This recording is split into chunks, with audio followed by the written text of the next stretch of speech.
20 minutes now after the hour. After 3 days of speeches, stories, and lots of anticipation, Trump finally took the stage last night to make his case and accept his party's nod. But did his message resonate with voters across the board? Pollster Lee Carter knows. She put some of the night's biggest moments to the dial test, and she joins us now with the results. Thank you for joining us. Good morning. Good morning. Always exciting to see what you bring to us. And first up, Ivanka talking about equal rights. Listen. At my father's company, there are more female than male executives.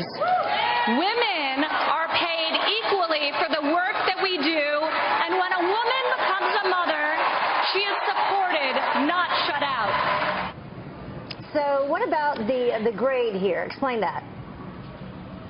So the Republicans gave this an A, Independents a B, and Democrats a C. Now here's the thing. What Ivanka was able to do and bring to the table was not just to be a great surrogate for her father. She was really able to be an advocate for what Donald Trump has done for women. And I think it really turned things on its head. She was incredibly well-spoken.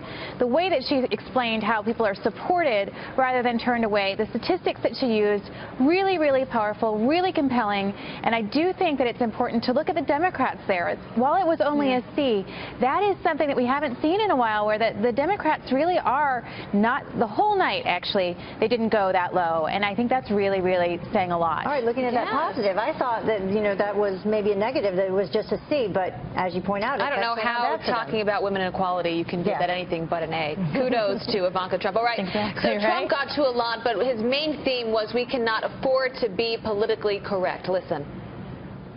We cannot afford to be so politically correct anymore. So if you want to hear the corporate spin, the carefully crafted lies, and the media myths, the Democrats are holding their convention next week. Go there. So some mixed results on this one. There were. Republicans, again, gave this an A. Independents a B. There are moments in this where Democrats gave it a C, sometimes a little bit less. But I think what's really important to understand here is that idea of political correctness that Donald Trump has tapped into is something that's really powerful. It's not that people want to be bad. It's not that people want to be wrong. It's just that they want to be able to say what's on their mind. And they don't want to lose the things that are most important to them. And so I think he's really tapped into something here. And it's something that's really, really powerful, especially for Republicans and independents. And Trump, he says that he is the law and order candidate. Has he said that? Once or twice. Here's one of those instances. I have a message to every last person threatening the peace on our streets and the safety of our police. When I take the oath of office next year, I will restore law and order to our country. Believe me, I will work with and appoint the best and brightest prosecutors and law enforcement officials to get the job properly done. In this race for the White House, I am the law and order candidate. Obviously, this is a huge issue of late, and Republicans off the chart, Lee.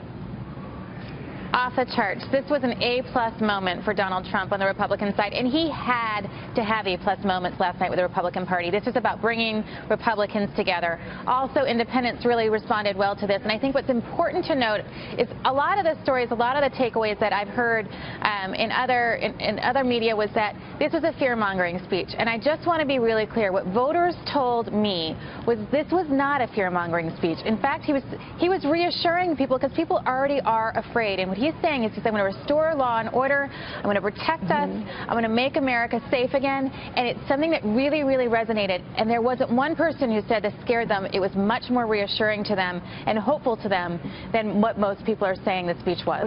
Not fear-mongering when he's talking about things that are actually happening. Right, and he wanted to make it clear he was protecting all Americans, including the LGBTQ community. Listen to this part. As your president, I will do everything in my power to protect our LGBTQ citizens from the violence and oppression of a hateful, far an ideology. Believe me. And I have to say, as a Republican, it is so nice to hear you cheering for what I just said. Thank you. Surprisingly, not everyone loved that moment. Not everybody liked that moment. I think some people were taken off guard by it. Some people were surprised. You saw Republicans gave it a B+, Independents a C+, and Democrats a D. And I was really surprised by the Democrats there because I thought that this was something that they would have responded to. But I think there's still some level of cynicism. But what I heard from folks is it could be that Donald Trump is redefining a position for the Republican Party, and it's one that resonated with folks once they thought about it, but it is a big step for the Republican nominee to come out with that kind of a message. Yeah, could be huge for the next generation coming up, for sure. All right, Lee Carter, thanks as always. We love having you.